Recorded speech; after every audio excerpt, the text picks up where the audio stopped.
So last time we spoke about nonlinear systems and we described the three methods to solve systems of nonlinear equations.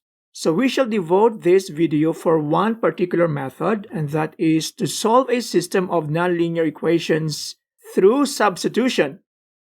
So we shall go straight into exercise 1.21. This is towards the end of the topic on nonlinear systems. Exercise 1.21, substitution method. So what is our system of equation? So we have this.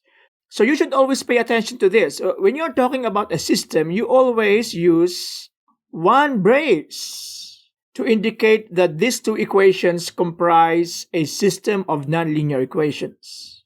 So just in case you cannot recognize what these systems are or what these equations are, these are the equations of your conic sections. This one, for example, is an equation that describes a hyperbola.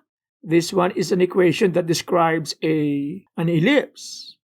And so to see it that they are so, let us write them in their standard forms. Okay, so we divide this by 4 because the constant term here, for an equation in standard form, the constant term here must be 1. So to turn this to 1, we will divide the whole thing or the whole equation by 4. This is a hyperbola with center of the origin. A squared is 4, b squared is 4. And the second equation is an equation that describes an ellipse. We divide everything by 36 so that this becomes 1. So 9 over 36, the common factor is 9. So what is left here is 4. And 36 is 9 times 4, so factor gets cancelled. And what is left here is 9. So the curves that compose our system are a hyperbola and your ellipse. Solving for this system means looking for the set of intersection. What are the points of intersections of these two curves? So we shall do it by substitution.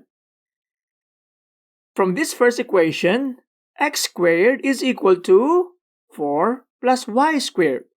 So we shall use this. We shall use 4 plus y squared to replace x squared. And so, look at this one. Our second curve is 9x squared plus 4y squared is equal to 36. So here, this is where the substitution will come in.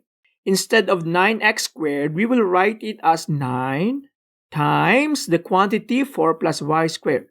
And we will combine similar terms. Look at what happens now. 13y squared is equal to 0.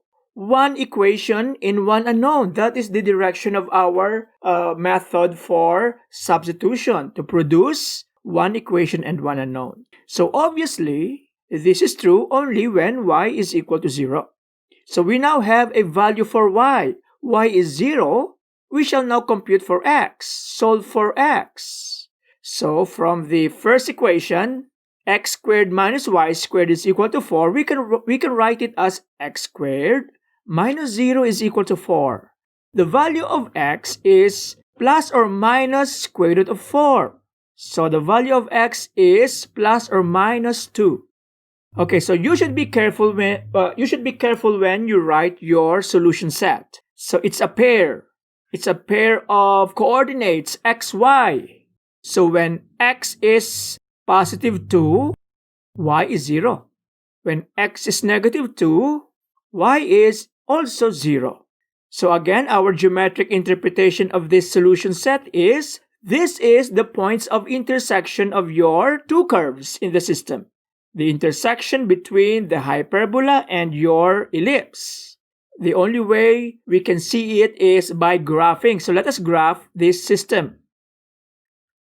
Okay, so let us graph this. This is your hyperbola in standard form. This is your equation. So let us show the graph. Okay, that is your hyperbola.